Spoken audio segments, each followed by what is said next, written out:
نا خبر د یار په حسن چې سپوږمۍ ورته زرې سوه دا هغه عاشقانه چې ساقیان د میخانې سوه نا خبر د یار په حسن چې سپوږمۍ ورته زرې سوه دا هغه عاشقانه چې ساقیان د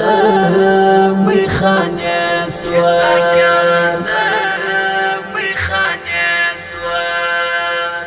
د فراق په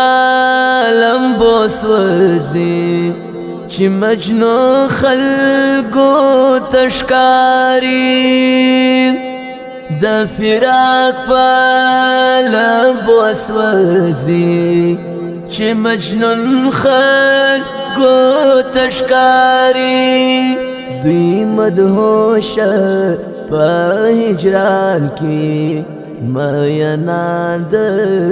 می کجې سوه دوی مدهوش په هجران کې میانان د می کجې سوه نا خبر د یار په حسن چې سپوږمۍ ورته زرې سوه دا هغه عاشقانه چې ساقیان د میخانې سوه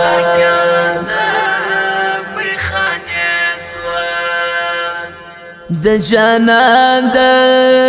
قدم خاوره بیمارانو ته شفا ده د جانان د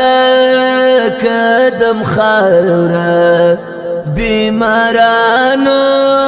ته شفا ده چې ورځي د یار تر کلي خادمان د مدینې سوه چې ورځي د یار تر کلي خادمان د مدینې سوه نا خبر د یار په حسن چې سپوږمۍ ورته زرې سوه دا هغه عاشقانه چې ساقیان د میخانې سوه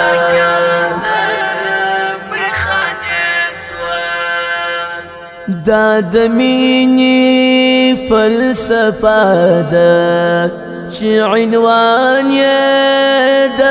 کوثر دی دا د مینې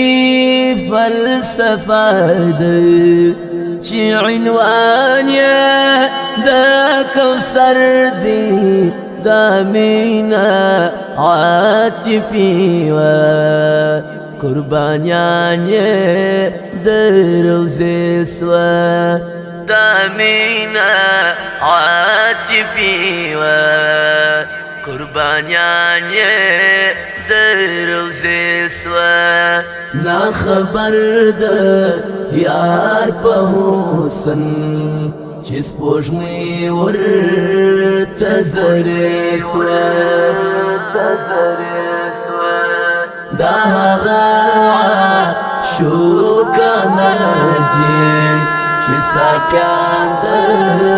میخانې سوه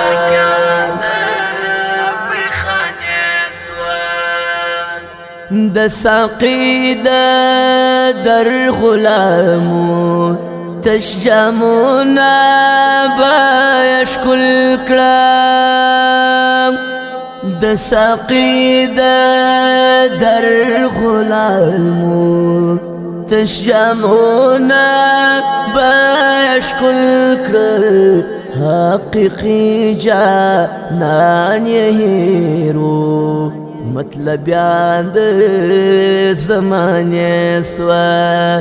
حقیقی جانان یهیرو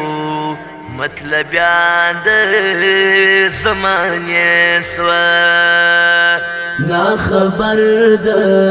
یار په حسن چې سپوږمۍ ورته زرې سوه دا هغه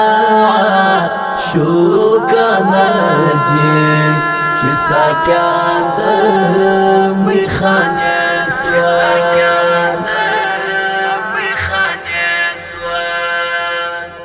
زندگی با ترین جار کړم افضلی خپل جانانا زندگی با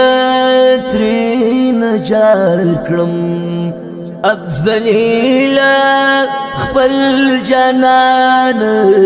شرمنده سوه هغه خلک مینان د بتخانې سوه شرمنده سوه هغه خلک